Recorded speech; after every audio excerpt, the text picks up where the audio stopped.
I'm wondering if you can give a few examples of ways in which you can see a more integral perspective and approach being brought to bear on this progressive spirituality in a way that would enable the progressives, the alternative kind of movement, to become more relevant, to get more into the mainstream conversation. One of the things that helped postmodern spirituality to be born was a kind of an openness and an inclusive plurality, right? Whereby we recognized that all forms of spirituality had merit. That we certainly didn't want to be exclusive and say that only our form of spirituality was good. That was like highly ethnocentric. We didn't want to do that.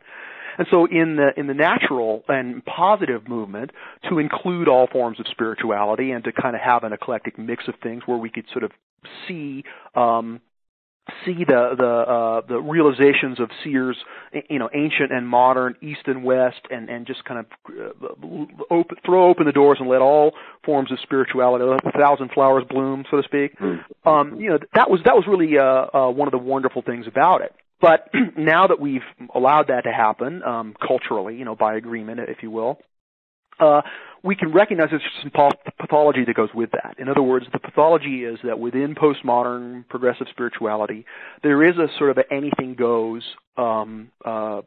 lack of being critical, right? That is, certainly it would be a cultural faux pas to be critical of somebody else's religion, or somebody else's spirituality, because that would sort of go against this spirit of all paths leading to the same, direction. So there's truth in that. We don't want to, we can't be black and white about it. But the anything goes means that really advanced forms of spirituality like, Zen are seen as somehow equal with immature forms of spirituality like Santeria, right? Like voodoo or something, and so one of the things that we can begin to do is we can look at these forms of spirituality, and we can begin to see that they're not all equal, right? That some are more developed than others. Some are more appropriate for people who are at one particular level of development, and others are at another. So it's not a one-size-fits-all spirituality. And I don't think that we should hold out as a short-term goal that we're going to create a kind of a unified teaching and practice. That there's going to be integral spirituality is going to be a kind of a new progressive religion that we can all have theological unity under. I don't think that's going to happen. It would be ahistorical for us to expect that. Sure. So, what I think we're going to recognize that plurality is going to continue, but we can begin to move beyond the sort of anything goes culture of polite spiritual pluralism, to begin to move beyond dialogue, where we can actually we can debate each other, we can critique each other, we can start talking about these elements of spirituality that can be actually discerned as what's true and what's not.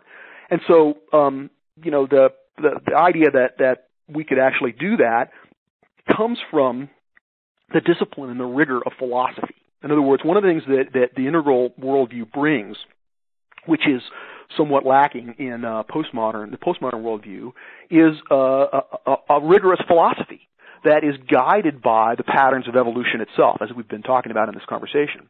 And by applying evolutionary philosophy to this eclectic mix of spirituality, we can begin to go beyond dialogue, and we can begin to form agreements about what's real in terms of the universe, in terms of the spiritual nature of reality, that may not create a unified theology, but can begin to sort out that which are the higher forms of conception from those which are merely carried forward. So let me be specific.